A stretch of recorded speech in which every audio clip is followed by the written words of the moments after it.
What is going on, everybody? Welcome back to a special episode of the Sling'n Proffet podcast. Hey, don't adjust your sets.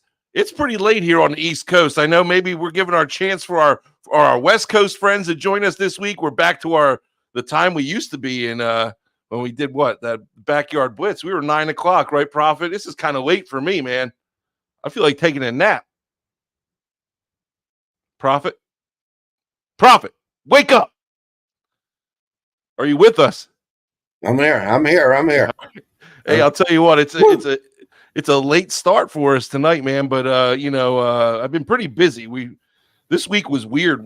I think we settled on 2 or 3 different friggin' times. We were going to go Friday night. We were going to go Saturday morning. We were going to go tonight. We were going to, whatever it might be. But we finally settled on a time. I just walked in the door.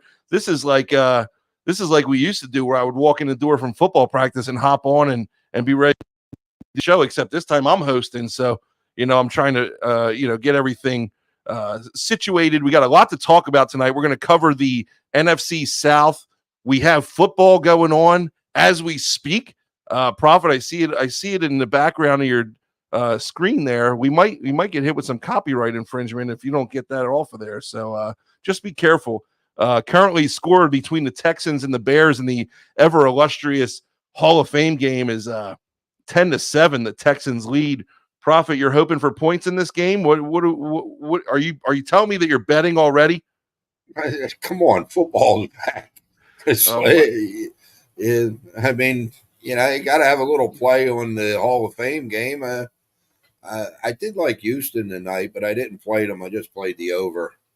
Well, we got there's no starters playing. How do you even bet a game like this? What's the play here, Prophet? Quarterbacks? You bet the quarterbacks, okay? And I mean, I'm looking at the screen here, and Case Keenum just come into the game. Yeah, Davis Mills. Houston's got 2 starters before Stroud. And Chicago, has Badgett in there now, I think, or no? Brett Rippon is playing. Wait! Did you just say Davis Mills is a starter? He was for Houston. He started for Houston the past couple of years. There's a reason why he's not. And Case Keenum, I think, has seen better days. To be honest with you, but they're working it. They're working it, trying to get positioning behind Stroud, so they're going to go out there and play and. I just anticipate, points out of them. That's all. Well, nonetheless, it is football, so we have something to look forward to. I guess next week we'll have a full slate of preseason games. It's an exciting time of year.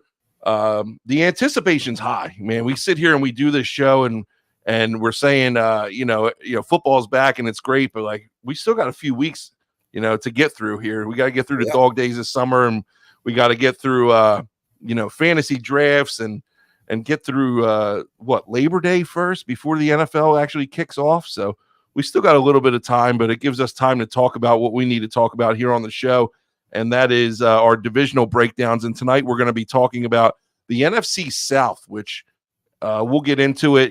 Could go a couple different ways, but not the most illustrious division, but we'll talk about that. As always, we got a lot to talk about beforehand. There's a lot going on in the world of sport.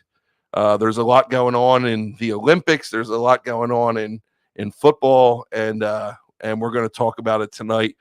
And are you ready to dive in? Let's talk about your week first, man. Anything exciting happened to you this week, or what?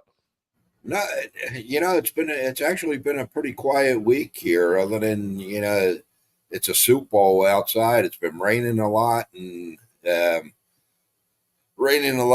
humidity's been brutal. You walk outside, man, your glasses fog up immediately, and I don't wear glasses. I still got the 20/20 vision, so knock on wood. I'm 40/60, but hey, but man, I got to get my what the hell time is 9:05?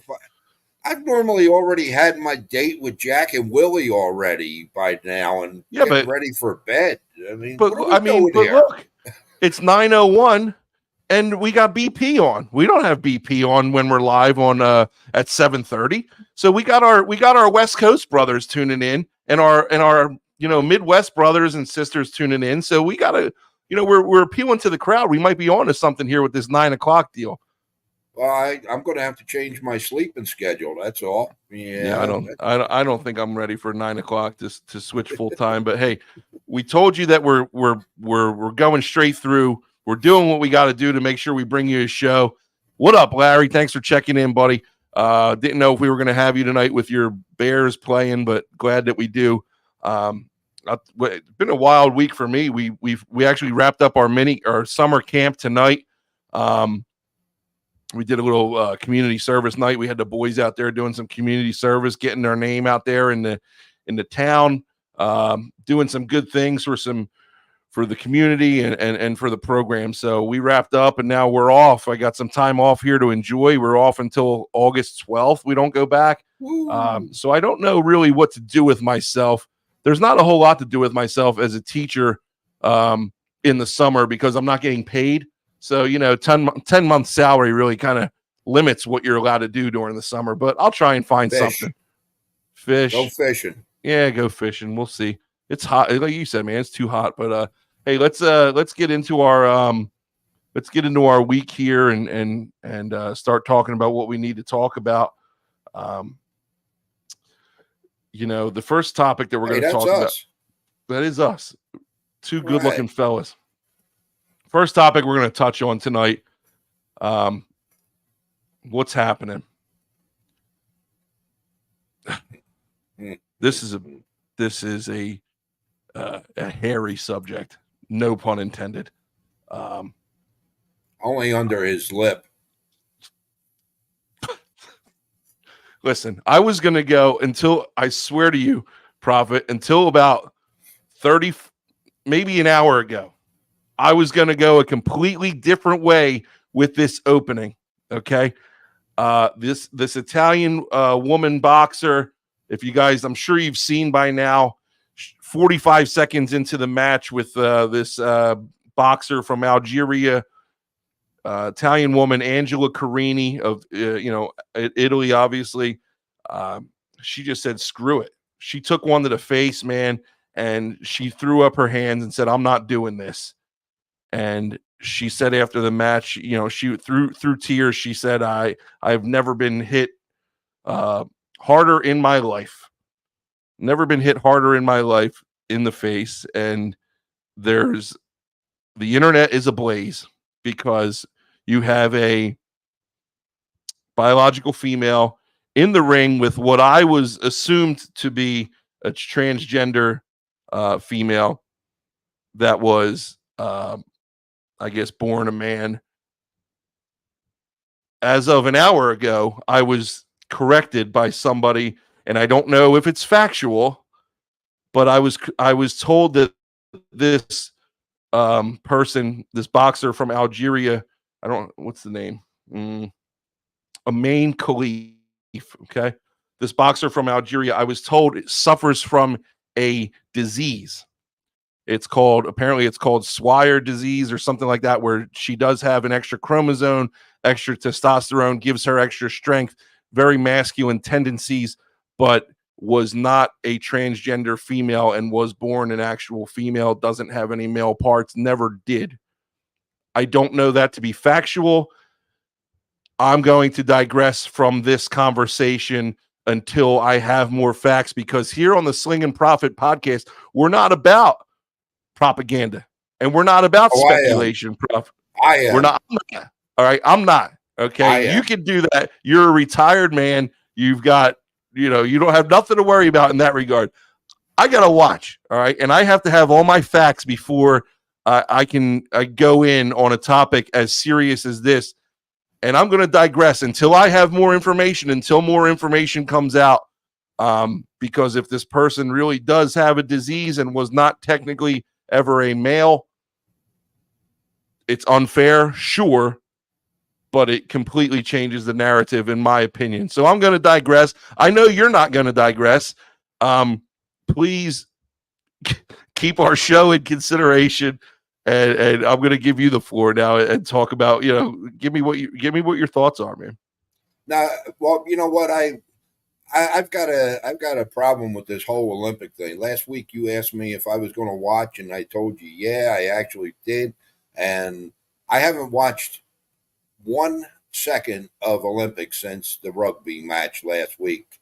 Okay, as far as this situation goes, your new information, okay, maybe, but this woman with no boobs, okay, had an opportunity to make everybody aware of this issue last year when he was not allowed to box in the World Boxing Championship. Okay, him and the one from Taiwan who's boxing tomorrow were both banned from it because they were men, and neither one of them had anything to say about it at that point. Now all of a sudden, yeah, he got a siren disease. Yeah, Swire, something like yeah, that. whatever. It's bull. Okay, this is a guy with his testosterone was too high to be boxing in the world boxing. You know what? His testosterone, because he's taking medicine to keep it down, is probably equal to my testosterone, and I have to take medicine to keep it up because of my age. Now, you don't mind boxing women, I'll challenge this son of a bitch to a boxing match after the Olympics are all over and see if you can take a 60-year-old man on. This is bull.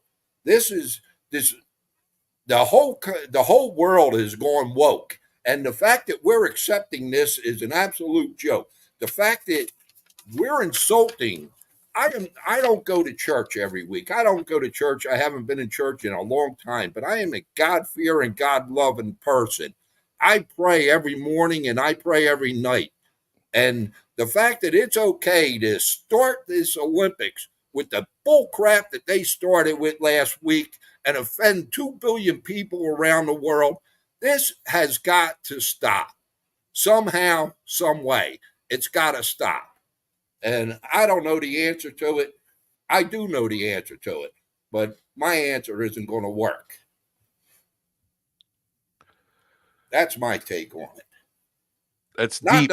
Not to mention the fact, okay, we're allowing this crap, okay, but a commentator was fired because he made a remark about the Australian women's swim team because they were late coming to the podium, saying something about women they're typically late, they got to do their makeup. He got fired. But yet we're letting men, for making a stupid remark like that, he gets fired, but we're letting men box against women. What is it going to take? Is it going to take somebody dying in the ring before we wise up? I think that's the only way it's going to work. Prophet, man, that was powerful stuff. Probably the most powerful monologue we've ever had on this show. I could sense the passion in your voice. I'm with you. I was, without getting too far into it, I was absolutely disgusted with the opening ceremonies. Like I think most of Americans were, everybody was. It was absolutely ridiculous. Again, I think that if like this whole transgender thing, men competing against women, it's absolutely absurd in my opinion. I'm not afraid to go on record and saying that, but like I said, I got to have all the facts here about what's going on with this topic in particular before I dive into that any further. But hey man, that's great. I mean, that's energy, that's passion, and like you said, it's powerful, man. It was a powerful message. You know what we talked about, the Olympics and touching on something else, like one of our favorite sports was the beach volleyball. And now they're all coming out wearing pants. Yeah, well, you know why? Because the cameramen were told that they were going to be fired if they focused on sexist shots. Really? Okay? I didn't hear that. Yeah, I was very surprised to see the beach volleyball women come out wearing leggings, which Well, I don't know, whatever, but like it's just a different dude. It's a different world that we live in. In Different beach volleyball, one of the beautiful things about it, okay, men and women, is that the guy or the girl on the front line is giving signals behind their back, on their butt, to the server as to where to serve the ball, and they focus on that. They can't focus on it anymore because now you're showing ass cheeks. You know, well, now I don't know. You said that they were in shorts or leggings or whatever. Okay, yeah, they were told that they were going to be fired if they focused on sexist shots with the women. That's It's crazy. There's ridiculous. a lot. I can't say that I've watched a heck of a lot of these Olympics at all, and I don't, political, non-political, religious, non-religious. I just haven't gotten into it the way I thought I was going to. The time difference. I don't like watching. Excuse me. I don't like watching things on a delay, or I don't like watching replays. So I haven't been like in the live stuff is so early in the morning or in the middle of the afternoon. I usually don't get a chance to watch, but yeah, I haven't been watching as much as I thought I was going to, for one reason or another. But obviously there's some powerful opinions, going in a bunch of different directions on this Olympics, whether it's religious or the topic of transgenders and whatever. But it's not what the Olympics is supposed to be about. That's for damn sure. It's supposed to be about the athletes. It's supposed to be about the competition. It's supposed to be about the pageantry of winning and representing your country. And I think that has been taken from us, whether it's purposely or not purposely, but that has been taken from a lot of people. And it's sad. It's sad because it's the way of the world right now. But It's supposed to be about these 25-year-old girls or 30-year-old men who work their lives to get to this point, to have it taken away from somebody that doesn't deserve to be there. Now, I know there's people out there that disagree with me, and that's fine. You are entitled to your opinion. This is America. That's the beautiful part about America. But by gosh, I say to you, and I'm going to end it with this. If you have a daughter who's busting her ass for 16, 18 years to get to the top of her game, and it gets taken away because whatever sport she's in lets men play in her sport, are you going to be pissed off? And if you're not, there's something wrong with you. I agree 100% with that statement. And with that, we will move on to a lighter topic. We're going to get into some football stuff here. Tristan Wirfs got absolutely paid today or yesterday. He became the highest paid offensive lineman in NFL history. His contract is let me see. 140 over 5 years, I believe it is. All right, you had it. 140 over 5 years for an offensive lineman. Like, we talked about it a little bit a couple weeks ago about these contracts and non-quarterbacks, starting to catch up to QBs in pay and stuff like that. Dude, these contracts are becoming astronomical. They're hard to believe. They're it's almost like baseball contracts in some regard. But I mean, do you know enough about this guy Wirfs to warrant whether should be the highest paid offensive lineman in the history of the game? Well, yeah, he was a high draft pick coming out of college. He was very well touted. He protected Brady for the first 2 years of his career. He's a very good offensive lineman. Right now, looking into it, I checked a couple of different publications. He's ranked number 8 in linemen overall in the league. So Really? if he's ranked number 8 and he gets 140 million, what's Trent Williams worth? What is Lance Johnson worth? It's like these are the two of the top. Lance Johnson or Lane Johnson? Lane Johnson. I'm sorry. Lane, okay. Yeah. They're two of the top linemen in the league. I mean, if he's worth 140, the other two, they got to be worth 170, 180 for an offensive lineman. To talk about I missed one. Hey, Chase, what's up, man? Thanks for checking in, buddy. Hey, And Jason. John H John comes in H. and says, "Love the Prophet." We Thank all you, do. John. We all do. We all do. We all do. He's a staple here. We're glad to have him. We're going to lock him down for a couple more years, I think. But yeah, I was watching something. And as much smack as I talked about, Hard Knocks kind of, pulling back the curtain and not leaving anything to the imagination.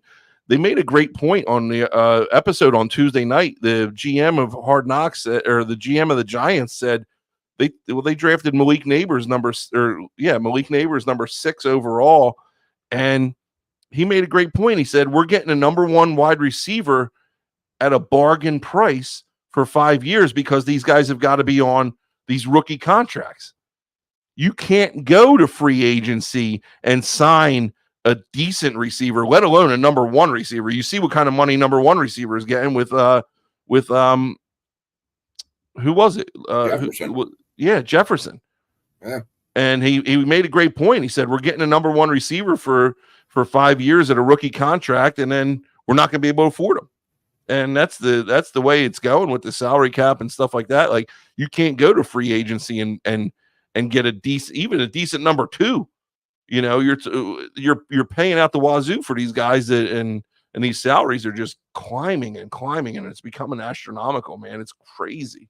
Yeah, it's where does it end? Like I said, if Worth is number 8, in the rankings, man, what are these other guys ahead of him worth, man? It's I don't know. Time will tell, because obviously these contracts are going to be coming up at some point. So it'll be interesting to see. Hey, linemen are going to follow suit with wide receivers. Obviously, wide receivers has come up in popularity, as right up there with QBs.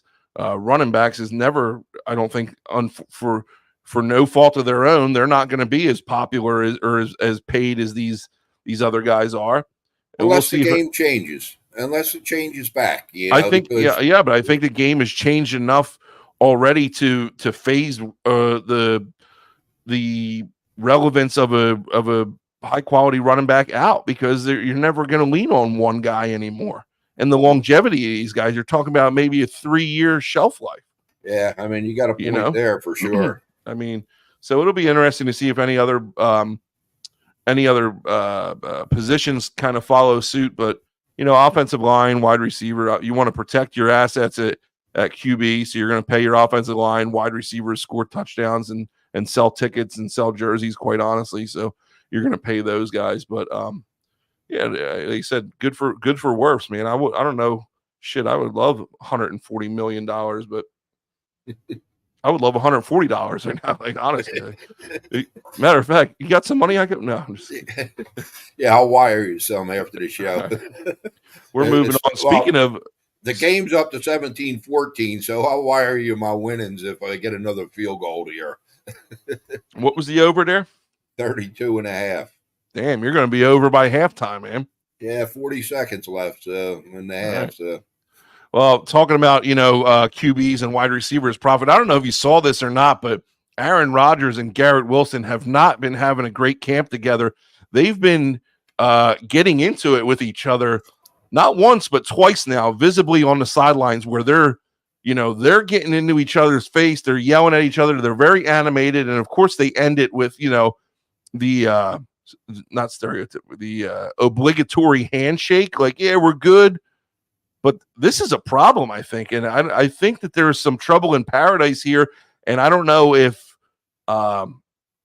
Rodgers can't relate to the younger generation, whatever it might be. I know Rodgers is Rodgers, man. He's a strange cat. He's got, he's got a lot of quirks about him. Not a lot of people care for him for, his political views. He's just himself, and rightfully so. Go ahead, man, be yourself. That's fine. But is this carrying over to his younger teammates? And I'm trying to think, like, why are you the number 1 receiver on the Jets and you're fighting with you're arguing visibly with a quarterback who probably has forgotten more NFL knowledge and NFL awareness than he even knows right now at this point in his game? This guy is the guy who's going to make you possibly one of those highest paid receivers in a couple years. I would be listening to everything that this man says and taking it and saying, you're right. I'll do it however you want me to do it.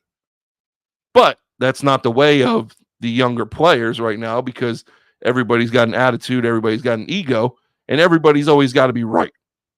I don't know what they're arguing about. I don't know who's saying what. I just know that, listen, if I got a guy who is one of the best at his job and could potentially make me a lot of money in the future, I'm probably going to listen to him because I want to be on his good side. What do you think about this situation? Well, I mean, I'll tell you what the argument was about. And I talked to my sources up in North Jersey, and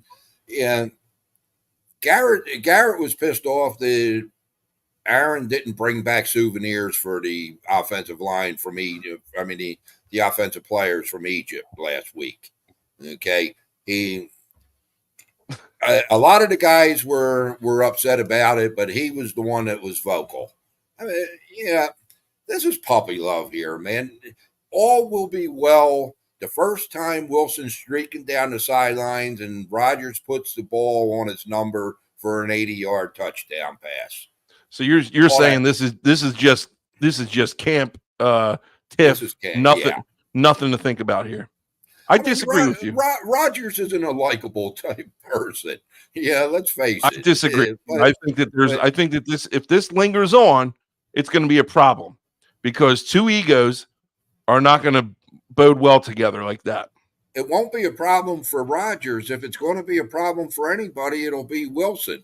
I mean, they didn't bring Rodgers in to have Wilson give him a hard time. Talking about what we talked about last week with Salah coming out and establishing his dominance and saying Rodgers has been fined and stuff like that.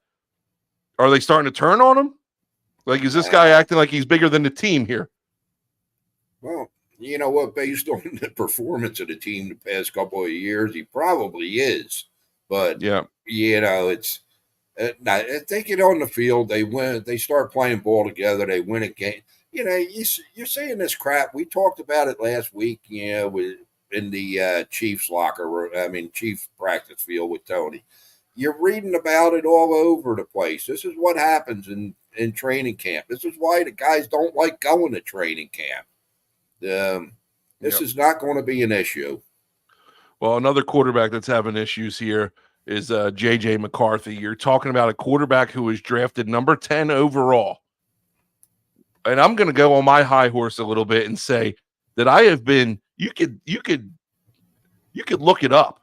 I'm going back years of my quarterback study and my quarterback predictions.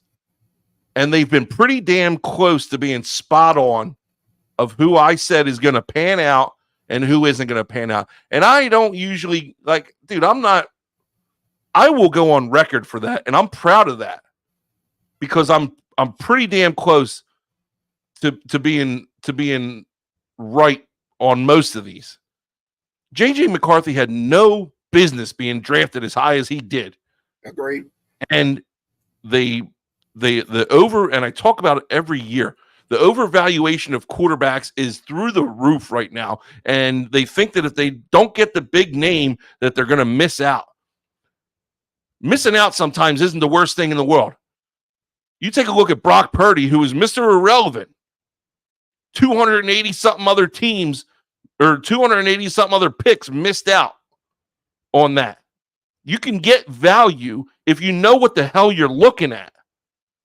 I want to be in the war room, or I want to be a scout for some of these NFL teams and sit in the room with the guys who are scouting these quarterbacks and telling the GM and going and standing on merit that this quarterback is a top 10 NFL quarterback worthy pick.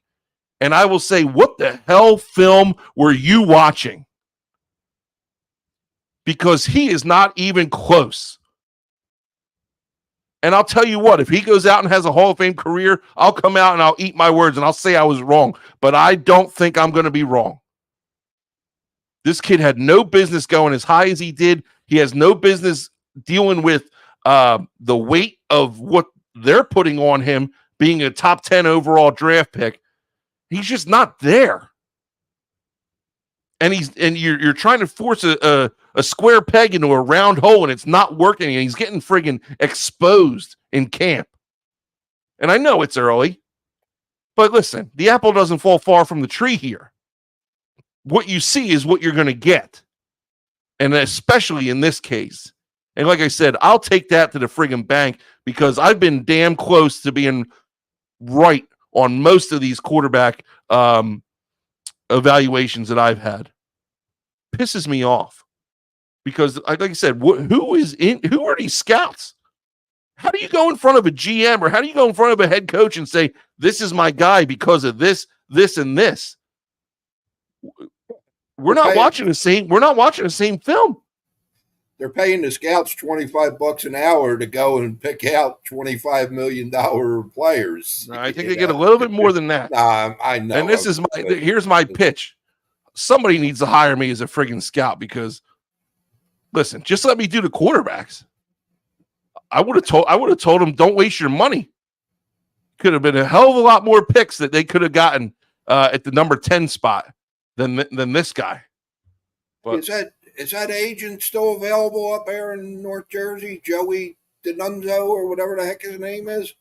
Maybe you should reach out to him. Yeah, what the hell's his name?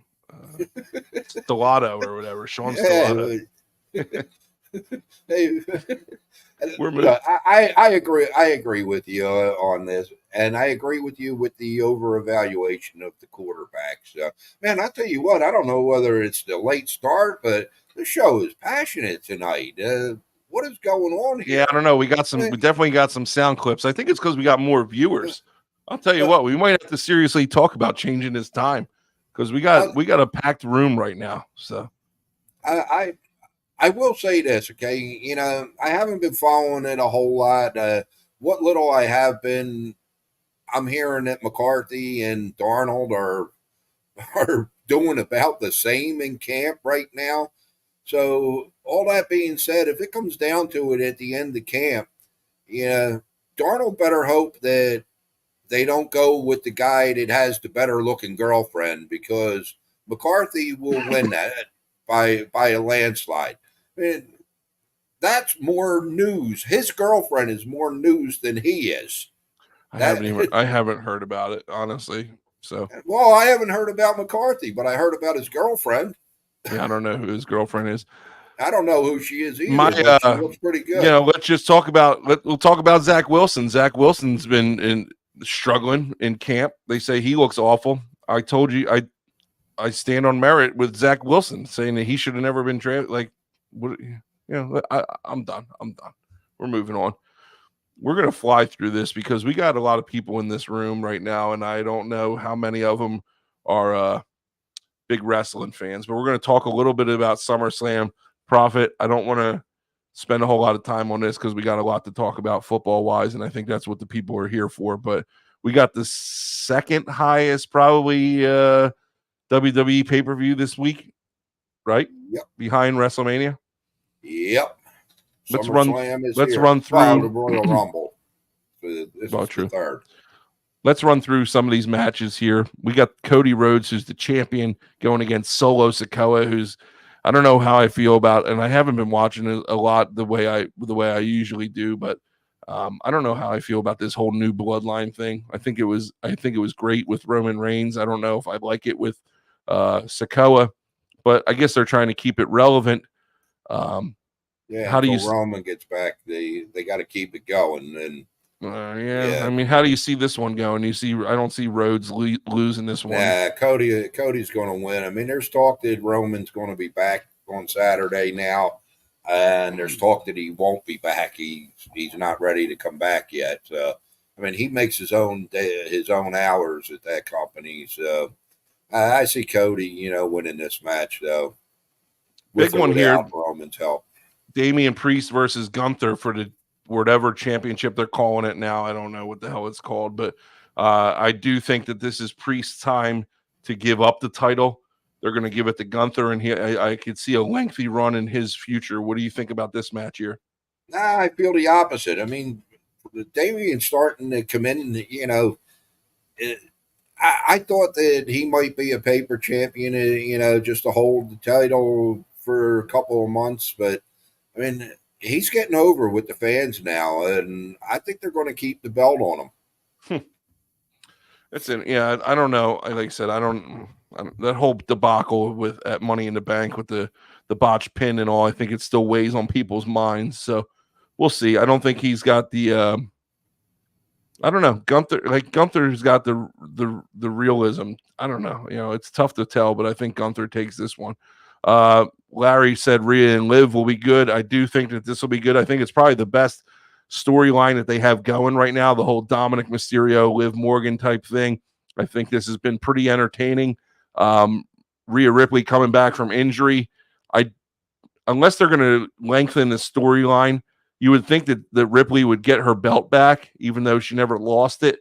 But it would be a good way to keep this story going because the story is hot right now, and I could see them keeping the belt on Liv to keep this rivalry going. What about you? I think Dom gets a new mommy on Saturday, and she's blonde. Dom's going to interfere in the match and cost Rhea the belt. Liv will keep it.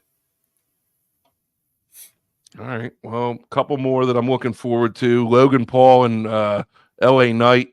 I think Logan has gotten stale with the WWE universe, don't you? Yeah, no, I agree. I could see LA Knight taking this and getting the belt back on a full-time wrestler. Even though Logan Paul does good things in the ring, I just think his shtick has gotten a little stale. What do you think about this match?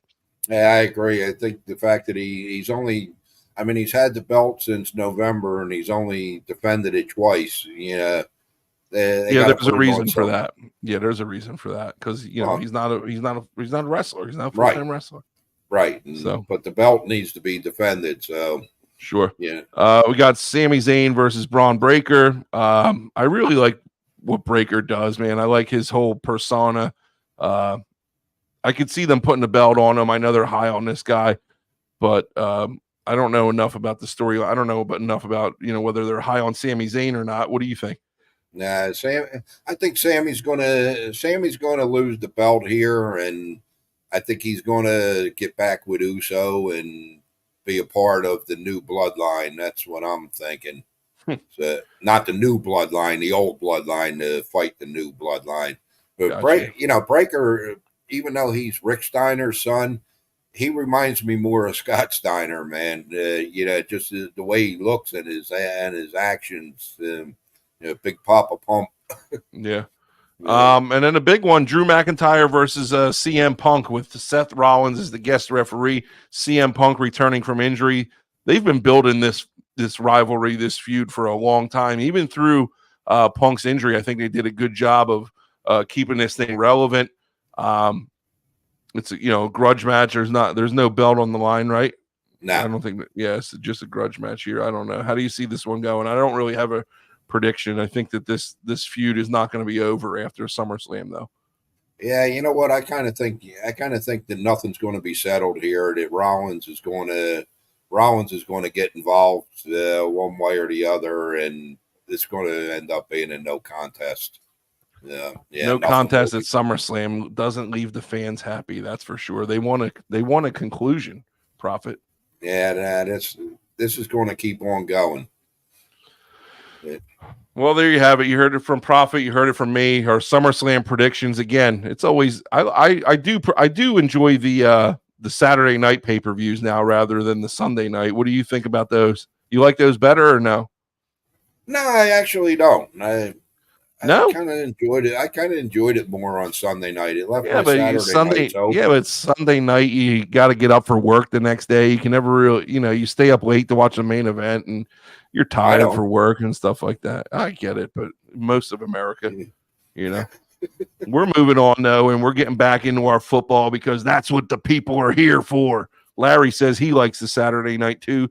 Larry, me and you, I feel like we vibe a lot, man. I think we got a lot of the same preferences. So I'm with you there, buddy. Yeah, that's because you give them Justin Fields football cards. Well, Did I ever email them to you, Larry? Email? Not email. Yeah. Did I ever send you those cards? I think I did. I'm pretty sure I did. I don't know. I don't remember. I don't have them anymore if I didn't, but we're moving on. We're talking about the NFC South today. This division, yeah, I thought I did. Thanks, Larry. This division was not a whole lot of fun to break down, Prophet. I'll be honest with you. There wasn't a whole lot of huge free agent moves. There wasn't like these teams are not very like I don't I could say something here, but I'm not going to. But these teams are not very good. No. And none of them are. So it was interesting to see the over-unders of the projected win totals for the year, which are pretty low. We're gonna start with the losers of the division. We're gonna start with the Carolina Panthers coming in with a new head coach after firing their head coach from one season, Frank Reich, correct? Yeah, he was there for one and done.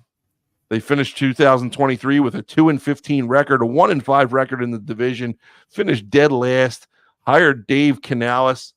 I don't know a lot about this guy, but I don't know a lot about half of the coaches that are hired anymore. The game is changing.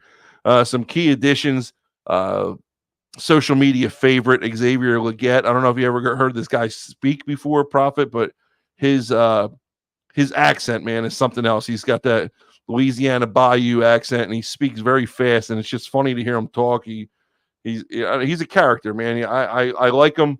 I think he's funny. I'm rooting for the kid. I hope he does well. I don't know. I don't know if he's a really good player. I guess time will tell. First round draft pick. I mean, I hope so. Yeah. I know that, but yeah, we're talking about the Carolina Panthers, so we'll see. True.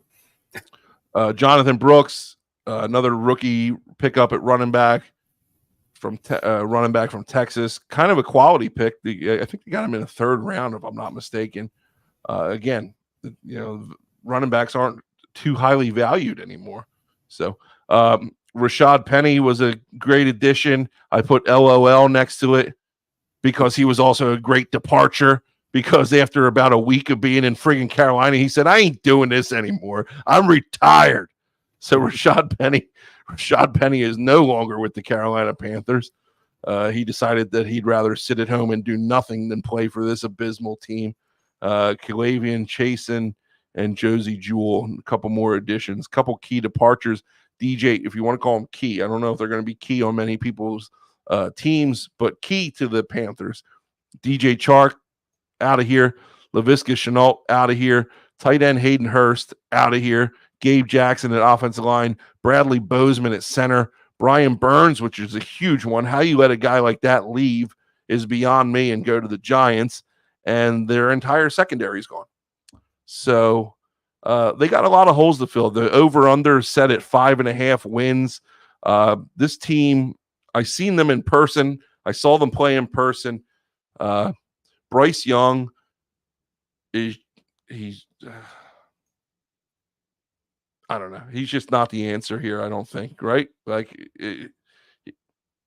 he's so small. He's so tiny. You can't Drew Brees was tiny, but he wasn't that small. This guy is, I don't know how he sees over the offensive line, dude. I just don't see them being good. I don't see Bryce panning out, honestly.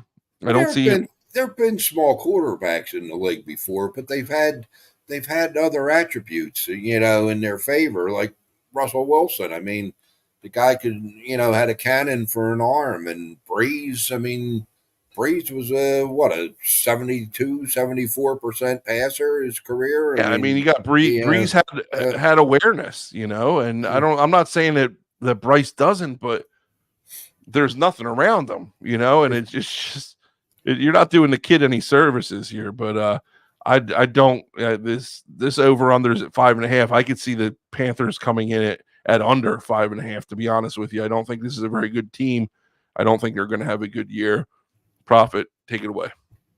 No, obviously this is a make or break year for Bryce Young. if he doesn't do something this year, then they're going to be looking next year for that new J.J. McCarthy, with the 10th pick. But the guy that could benefit from this is Andy Dalton, their backup, because if Bryce can't get him wins, Dalton hasn't had a receiving core like this since probably his third year with Cincinnati. They got Deontay Johnson, they got Thielen, they got Leggett, they got Jonathan Mingo, he was a number 1 last year or number 2 pick last year. Their backfield sucks. Jonathan Brooks or Jordan Brooks, whatever the hell his name is, he's not the answer there. And they, right now he's slated to behind Chuba Hubbard. Their tight end is terrible, Tommy Tremble, and they got a young offensive line. This team's in trouble again this year, and I can see them getting lucky and winning 4 games. Yeah, I agree with you. I don't, like you said, I don't have these guys winning. I definitely don't have them winning 6.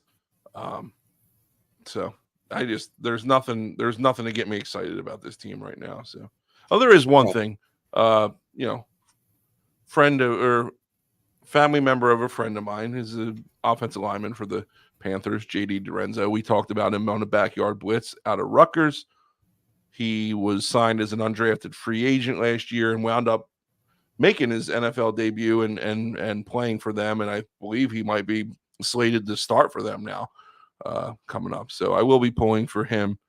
But like I said, there's nothing to write home about with these guys. But we're going to move fantasy picks. Any fantasy implications here on the Carolina Panthers?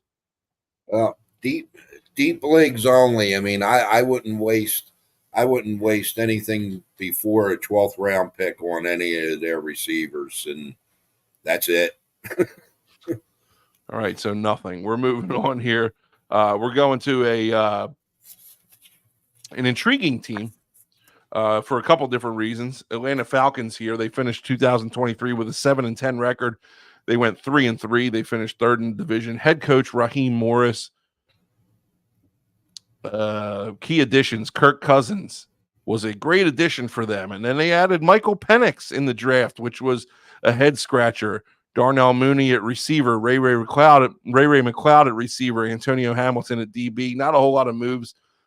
Nobody really on that list gets me too jacked up, except, Kirk Cousins was a good pickup for them, I think. I think they needed a quarterback. Ritter, again, another one of my I want to say busts, but Ritter was not ever a quarterback that I thought was going to. I guess that's the word. Not ever going to lead a team to the promised land, in my opinion. Ritter's key departure. Cordero Patterson is a huge loss. Jonnu Smith is a big loss. Calais Campbell, Trey Flowers. This team lost a lot. Are they going to be able to perform well enough to replace what they lost? And that's the question. Because, quite frankly, like I said, with Cousins coming in, that I think that gives them instant credibility. Even though he's notorious, can't get it done in the playoffs, blah blah blah. He's a good quarterback. He's a decent quarterback. He's a serviceable quarterback that is better than Desmond Ritter. That's for damn sure. You got Bijan Robinson coming back, Drake London. Nice little young duo there. Kyle Pitts, which I had huge hopes for Kyle Pitts when he first came out, and he was great. Like, he was a great fantasy player first year, right? He was great, good. But he was good. Yeah. They got the over under here at 9.5. I could see them teetering right on that 9-win range. So I guess I'm going under by a half a game here. Cousins, who knows what's going to happen here? Cousins is always going to be looking over his shoulder now. He's never going to be fully confident that he's the guy in Atlanta, and that's a shame because you spent a lot of money to bring him in. And to go and draft a quarterback like Penix in the first round, I don't know what the thought process was. And the Falcons front office stands behind it, man. They stand behind it. They will never. They haven't admitted. I guess they can't, admit that they were wrong. But they say two great quarterbacks is better than one great quarterback, dude. That's not how you like. That's not true. That's not.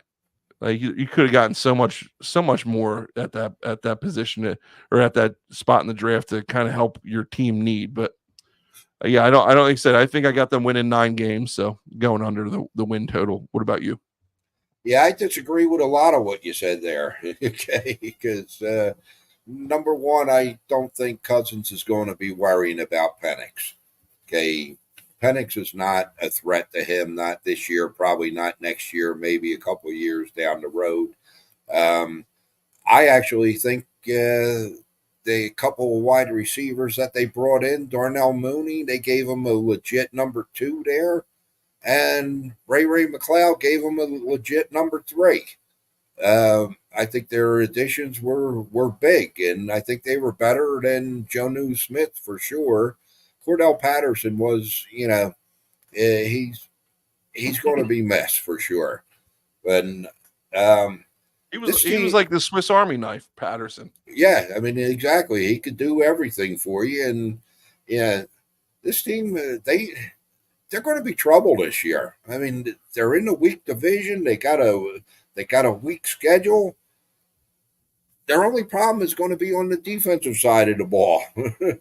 They got to find somebody that can rush the quarterback. Losing Calais Campbell was a big loss. I mean, he was their sack leader last year. But I mean, they start the year pretty tough. They got Pittsburgh, Philly, and Kansas City, and then after that, man, it's cake. I see this team winning 11, possibly 12 games this year. Damn. We're definitely on different sides of the spectrum on that one. I guess we'll see which one comes to fruition at the end of the season here, Prophet, because I don't see it. I don't see it happening. Yep. What do you got fantasy-wise for this team? And by the way, your over just hit, so congratulations. You're 1 for 1. You're 1 for 1 on the NFL season. Prophet, I was bragging about you earlier. We had a couple new viewers. You realized John H. and Chase. I was bragging about your percentage. What were you hitting at? 70-something percent? 78 I ended up on the show. 78%. 78% clip. And you're starting the year off. Documented. And you're starting the year off at 100 or 1 for 1. So good for you, pal. What do you got fantasy-wise? This is going to be a huge fantasy team this year. Okay. I got Cousins in the top 5 quarterbacks. You just said Cousins wasn't. Oh, never mind. Robinson in the top 5 running back. London a top 7 receiver. And Pitt's a top 7 tight end going into the draft. Wow. You get a chance to put a Falcon on your team, put them on there. They're not going to be as unstoppable as Green Bay, but Green Bay just signed Jordan Love too. I didn't put it on there. Yeah, I saw that. They got a real nice offensive team, and they don't have much defense at this point. So they're going to kind of sounds like like the Big 12 or something like that. Yeah, 62 to 61 shootout. Pac-12, right? Yeah, we're moving on here. We got the New Orleans Saints coming in 2023 record of 9-8, 4-2 in the division. Head coach Dennis Allen. Key additions. There you go, Johnny. I told you. Hey, John, I'll tell you what, man. 78% Prophet said documented last year. John was telling me tonight he wants to win some money, so he's going to be a viewer. He's going to be a listener. He's going to be documenting your picks. So you better be on your game there, Prophet. Stick with us, John. Hopefully I can do you good like I did everybody else last year. Couple key additions for the Saints. Kool-Aid McKinstry through the draft. Coolest name I think that I've heard in a long time. Talise Fuaga in the draft. Chase Young, defensive line. Will Harris, DB. They didn't have a whole lot of big-time additions through free agency. Key departures: Jameis Winston, Michael Thomas, Jimmy Graham, Zach Bond, and James Hurst at the offensive line. They had 9 wins last year. Vegas has got them at over under 7.5 wins this year, so they're regressing here. Don't know what to think about that. But you laugh. You seem like you have some intel that you want to share with us. I'm just going to go on the record and say, I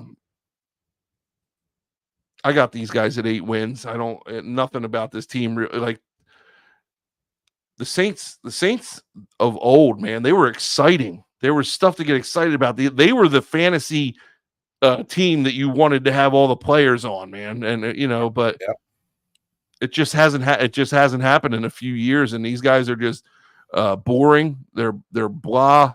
They don't do anything for me one way or another, man. And 8 and 9, 9 and 8. It's the same thing. I just don't think they're making any noise in this division. What do you think?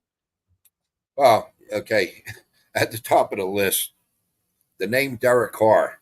Does that mean anything? Okay. Does that tell you anything?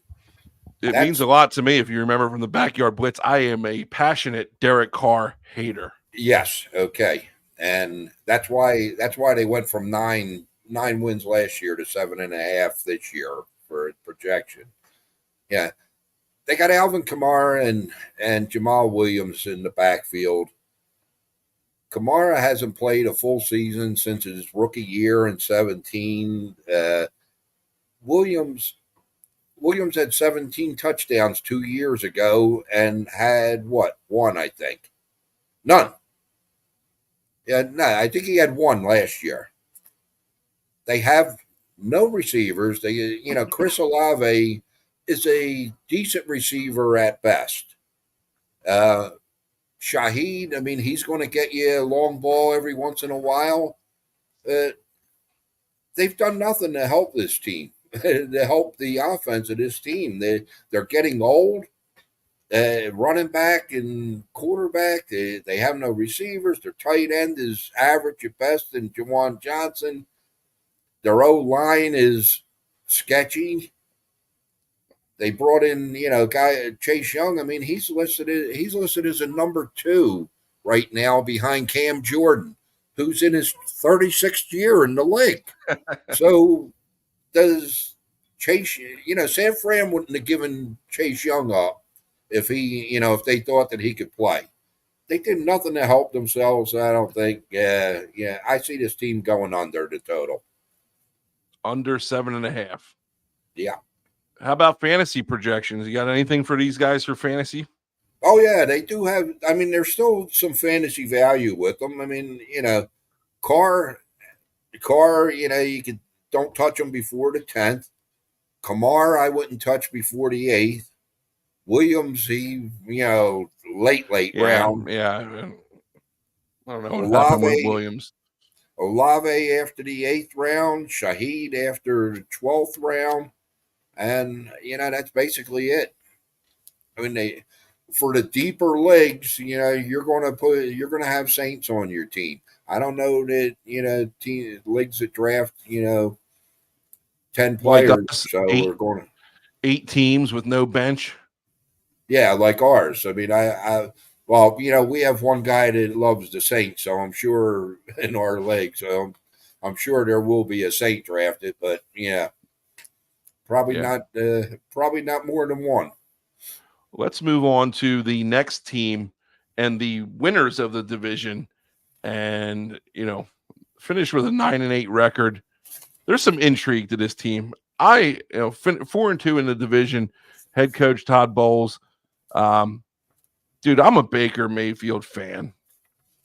And when I saw, I'll tell you what, that guy just lights a fire under people. He could rally a team. He's a leader. All right. He's ripping friggin' smelling salts before the game, ready to go headbutt his damn offensive lineman with no helmet on. That's the kind of guy I want leading my team. Give me Baker. All right. Give me Baker. Don't give me Jalen Hurts. Don't give me somebody like that who who I don't even know if he knows that there's a friggin' game today. Give me Baker. Give me somebody who wants to win. This guy's been scrapping and clawing his entire career because people have been telling him that he can't. His entire career. Last year, he proved that he can. 4,000-yard passer, 28 touchdowns, only 10 interceptions. This guy put the team on his back and said, I don't give a crap if I got nobody else with me. I'll lead you. I'm the guy.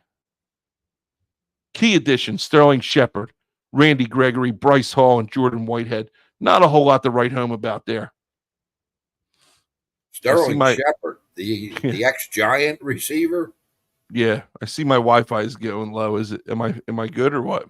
Yeah, you're fine. I'm all right.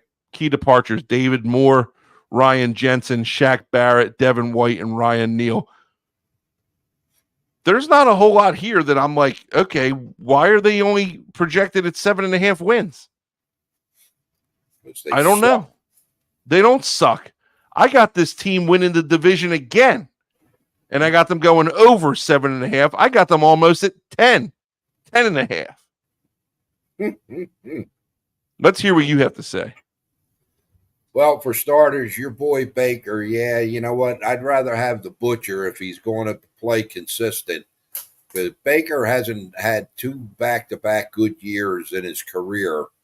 Maybe this year will be the change. Running back with Rachaad White, I mean, he was also sacked 40 times. And guess what? They just gave $140 million to one of the guys that got him sacked 40 times. You're right. Doesn't make any sense. I mean, Rachaad White, he's a workhorse back for you, but Buddy Ryan years ago when he was the Eagles coach, talking about Ernest Jackson. Yeah, anybody can get 1,000 yards running. If you carry the ball 400 times, and that's what Rachaad White reminds me of. Like he carries the ball a lot. He doesn't break tackles. He's a 3.6 average. Mike Evans. I absolutely love Mike Evans. I mean, he's a mainstay. The guy just doesn't get old.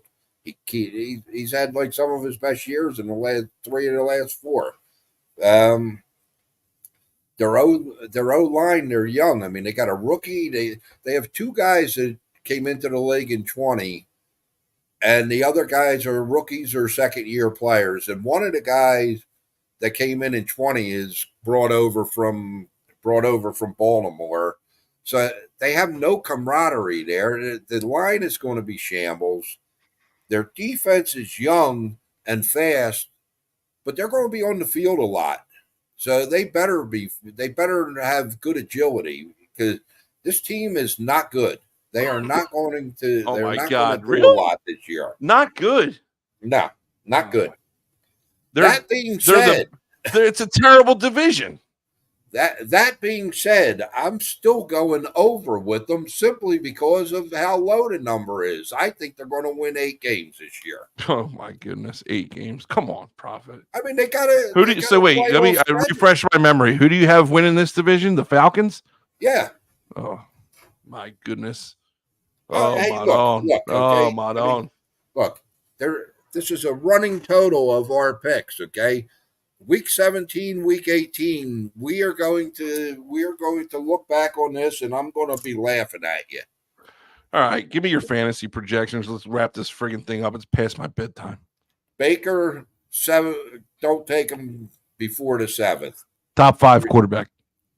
I'm just kidding. No, he's not. No. Rachaad White in PPR leagues, take him. He catches a lot of passes. That he does. I go as low as the 5th round with him, 7th in any other type of league. Evans, I got as a round 4 pick or better. Godwin, I got as a round 10 pick, and Cotton, I got, we didn't even talk about him, so don't even worry about him. You mean Otten, Cade Otten? Yeah, Aid Cotton. Yeah, okay. Right. So you got the Falcons winning the division. I got the Buccaneers winning the division. Are you willing to put your money where your mouth is, Prophet? Don't I always? You usually do, because we're talking about the $200 challenge, and we are in the third week of our challenge here, and I'm feeling pretty confident in my picks. I don't know how you're feeling about your picks, because I know I got the over. Like I said, 2 weeks ago, I picked the Lions over 10.5. That's Last week I got the Ravens going under 10.5. You had the Bears going under 8.5.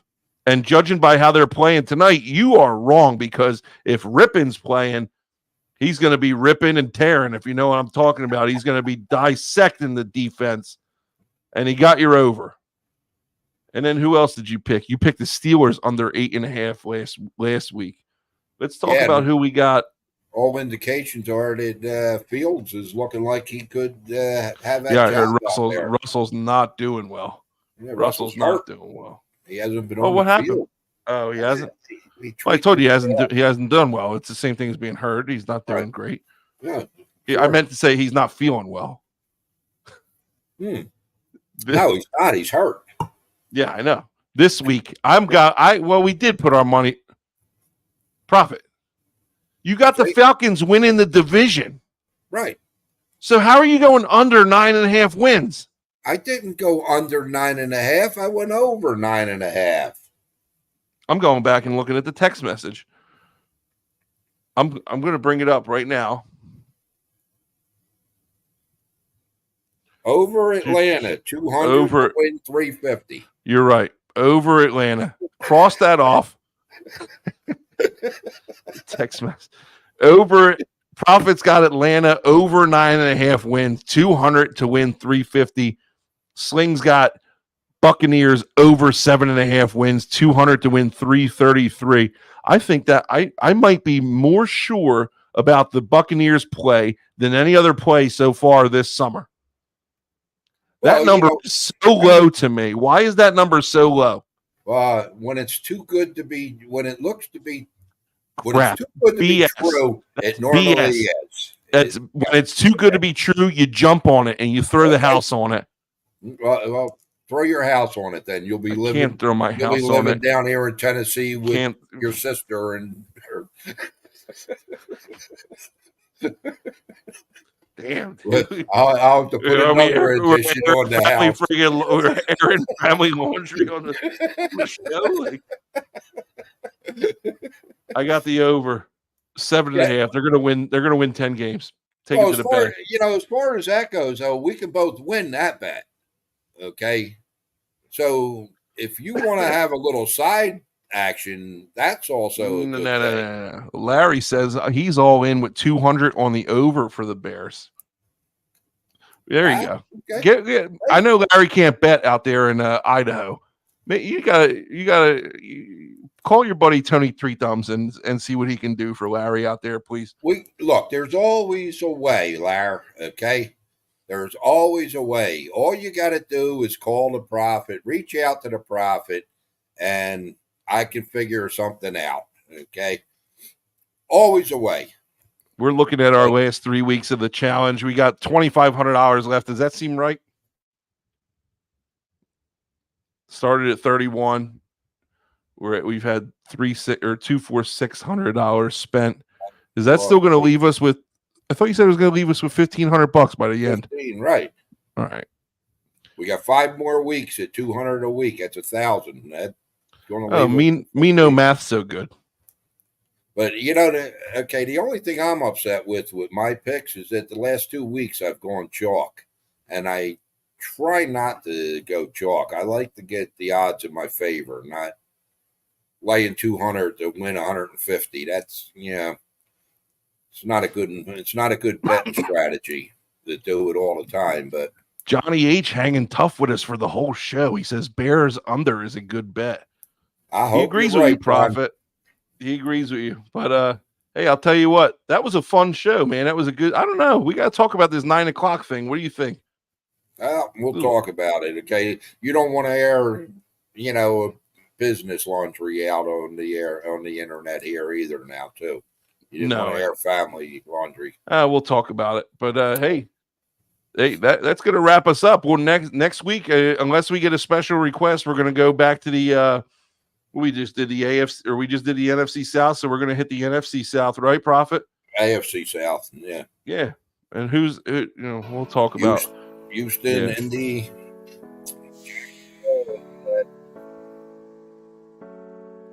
Well, we'll talk about it, Prophet. We had a good show. We talked about a lot of stuff. We had some passionate segments here that we probably haven't had in a long time. It was a good show. Larry says he likes this time. So, hey, listen, we got to listen to the fans here. If the fans want us to come on a little bit later, Prophet, maybe it's something we're going to do. Join us next week. I'll tell you right now, we're not going to be on Wednesday because I'll be on a college visit on Wednesday with my daughter. But we will be back next Thursday at a time to be determined. We'll let you guys know. And then we should be back on schedule after that. All right. As always, we appreciate you. Thank you for joining us on the Sling'n Proffet. Join us again next week. We'll see you guys later. Love you guys.